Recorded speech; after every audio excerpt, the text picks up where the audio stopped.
Good job, Earl. Okay, I'm gonna do a little video where you guys can see Buster and Earl both. I think Buster's just playing around. I've been trying to play ball with her a little bit. I wanted to go over some things that I think I get questioned about a lot.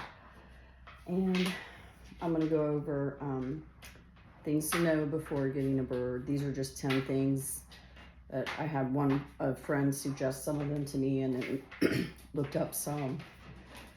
Then I have 5 things to change or give up prior to getting a parrot, or really exotic pets in general, I think would fit in this category. And 5 reasons parrots get rehomed. Again, I'm sure there's way more than 5 reasons, but just for the purpose of this video, that's what I picked out. Buster, will you go over there and play so everybody can watch you while we talk about having birds? Can you do that for me? Good boy. Good boy. Good boy. So these are in no particular order, but number 1, well, I guess this would probably be one of my number 1 things to do, to know and do with your bird, is they need 12 hours of sleep in the dark. I cover with a little gap on the bottom so that, you know, they get good ventilation. There's some controversy about that, but I do cover my birds. I've been told that parakeets can get by with 8, but I don't know. When I had some rescue parakeets, I also had them on a 12-hour schedule. Our parrots usually go to bed at 6 and get up at 6 a.m. Number 2, cage time. They need, certain species of birds need different amounts of hours that you spend with them. Buster needs a minimum of 5 hours out of his cage, which he exceeds that almost every day. It's very rare that he is not out of his cage 6 to 7 hours. Earl, you know, because he was cage bound, we still are working on his time out of the cage. Actually, this past week, he has made it every day to 6 p.m., which is a very nice progress for him. When he checks out, usually he does go to bed before Buster. He just checks out and he just starts screaming, and we know it's time to put him up. He's done. Third, not all species of parrots are the same. And even like behaviors of a gray, you might get a gray that's the complete opposite. Cockatoos are more known as they're cuddle bug, love bugs, whereas African grays are a little more independent. I'm gonna put you over on Earl because he's listening to every word I say, aren't you? So, I mean, if you may be told, oh, if you get an African gray, they're going to talk, all this and that. I had an African gray that did not talk. So 4, or that was number 4, I'm sorry. 5, and this one is very important. Not all parrots talk, even if they're known to. It's extremely rare for a cockatoo, to me, to talk the way Buster does. There's a few of them. Buster's also being very intently listening. But, you know, this is just my suggestion. If you are getting a bird because you want it to talk, I don't suggest that. Because you might get one that doesn't talk. Or you might, you know, work with a rescue if you really want a bird that talks. That way they already talk. But, I mean, I guess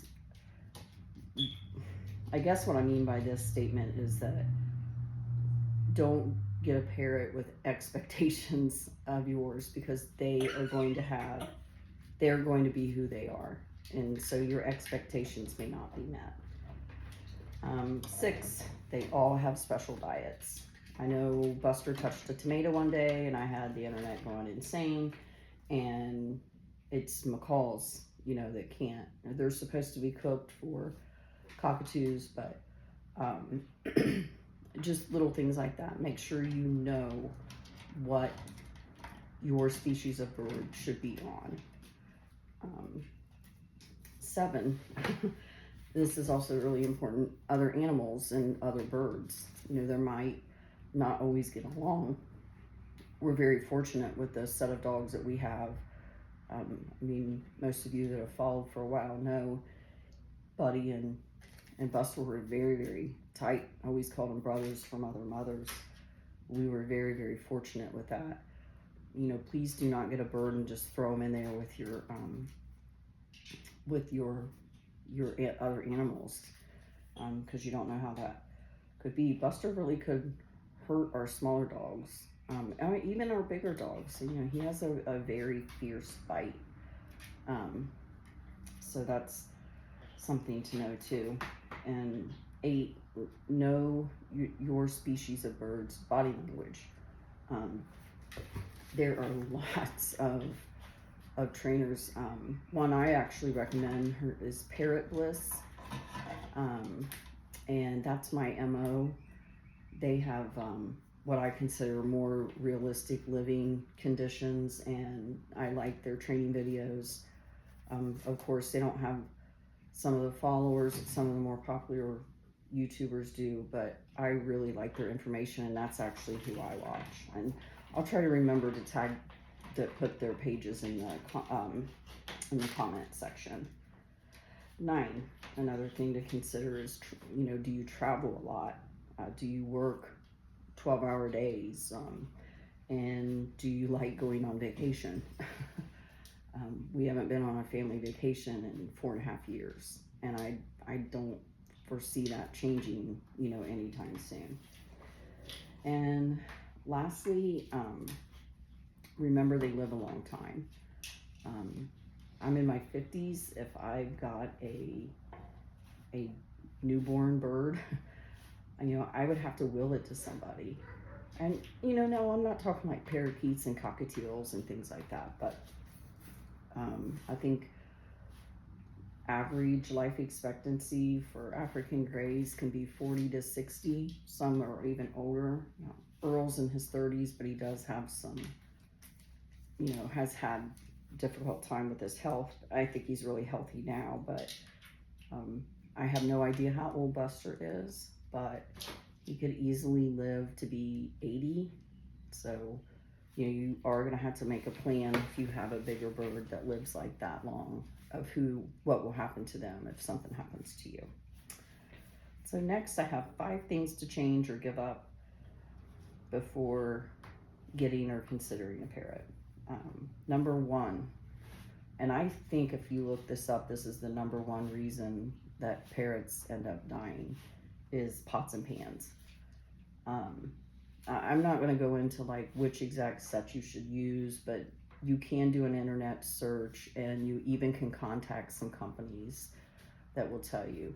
I use stainless steel and cast iron. I believe cast iron is probably your safest bet, but there are some good stainless steel ones you can use. You do have to be careful about certain, I can't remember the name of it, like OPA or POHAs or something like that. I apologize. I don't use those kinds, so I don't even know the names of it. But number 2 is candles, scents, plug-ins, aerosol sprays, paint.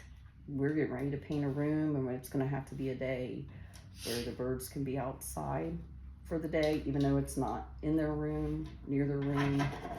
If we ever needed to have our entire house painted over like a day or so, we would have to board the birds, or my daughter would keep them. So those toxicities, you know, any kind of even bug sprays, you know, anything like that. Oven cleaner. I know a lot of birds that have died because of oven cleaner, high temperatures in ovens, just, you know, really silly things that or they're not silly, but like things like that you would never really consider had you not heard that. 3 is food safety. You know, they can't have avocados, chocolate. There's just certain, like I said, some species of birds can have things that other ones can't have. So please always look all that up. 4, smoking. Smoking is very bad for birds. And 5, just like I mentioned before, toxic type things. That, you know, a lot of time, anything, even I know some people would say they don't use hairspray if they're going to be holding their birds and such. So there's a lot to consider in that way.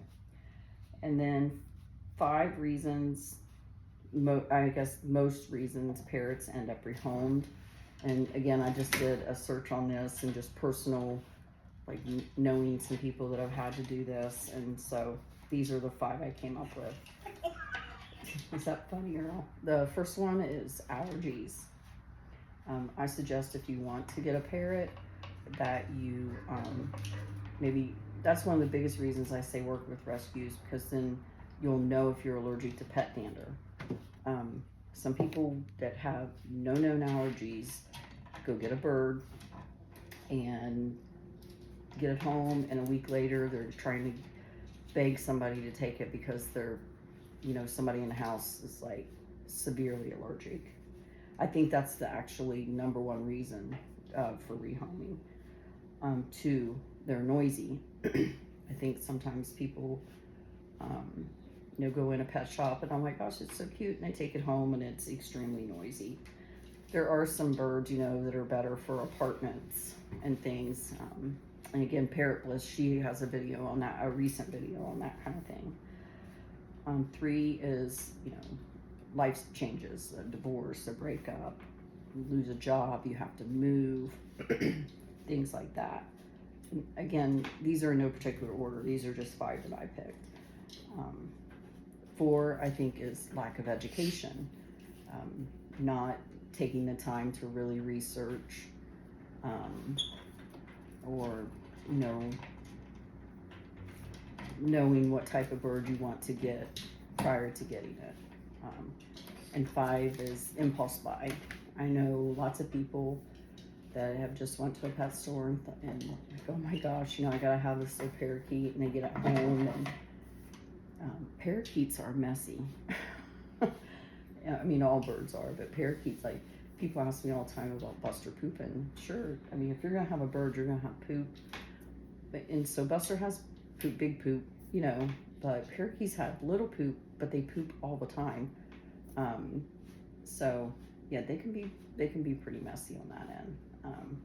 So anyway, I hope that helps you guys, you know, before making really a lifelong decision to get a parrot. And if you have any questions, you know, please leave them in the comments. I'll do my best to get back to them. I don't get all my notifications for comments, so I've been having trouble keeping up with them, but I do try my best.